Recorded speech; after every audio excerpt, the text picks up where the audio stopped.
One of my very favorite parts of slow travel is being able to poke around in local grocery stores and seeing the different products that I'm not familiar with. Today's product that I'm itching to try out is this Rustic cracker mix. Crackers are a big deal here in Scandinavia. They're hearty, rustic, and really large. We've had a great time trying out several different brands and flavors. So I thought I'd take a chance and see if I can make these crackers from a cracker mix. All you have to do is add flour, oil, and a little bit of salt. Sounds pretty easy peasy. What could go wrong, right? When you're changing locations and kitchens every 30 days, you're never quite sure what kind of equipment that you'll have. I have a very nice cookie tray, so that's a plus. I have a fabulous oven, and for a rolling pin, I'm gonna try and use this thing that I found in the drawer. I think what it is a rubber or silicone trivet that you put your hot pot on. But it comes in this nice roly looking thing. This is gonna be my rolling pin.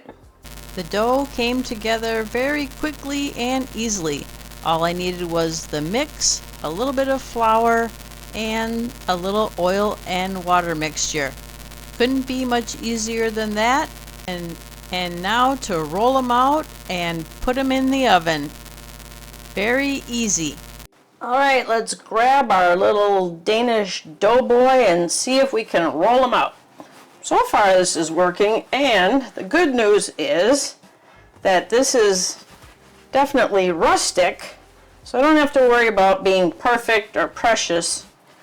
Let's just try and get it rolled out and see how that turns out. Next, let's cut them into cracker slices.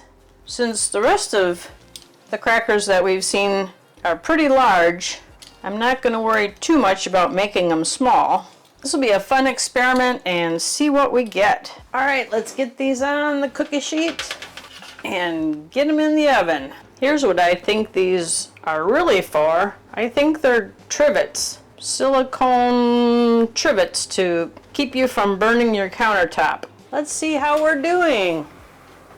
Woo! Wow, these look great. Here we come, tray number 1. Here we come, tray number 2. I'll tell you a funny thing about these trays. What I'm used to is more this kind of a cookie sheet or a baking tray.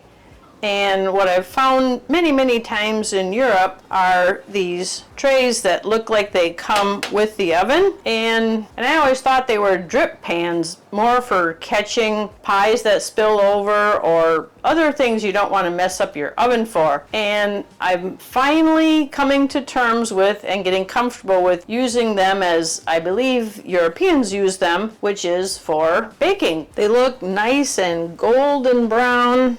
I love the ones that have the irregular shapes and seem kind of rustic. Can't wait for these to cool down and try some Danish cheese. You know, another thing that I've really had a lot of fun figuring out is that when there are certain common kitchen gadgets that you find in your rental kitchen, you begin to realize that those are the things that must be important to people in this area. They think that these items are crucial to your stay, even if it's short term. And one of the items that is never missing in a Scandinavian kitchen is a cheese cutter. So I am all for that. Let's give our rustic, somewhat semi-homemade crackers and Danish cheese a taste test.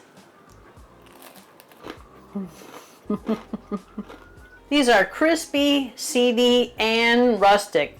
I think they fit in perfectly with the other crackers we've had in Scandinavia. If you're ever in Denmark and stumble across this mix, I'd certainly give it a try. Exploring grocery stores abroad is one of the simplest and tastiest ways you can travel deeper. Thanks for joining me, friend, and I can't wait to see you on the next one.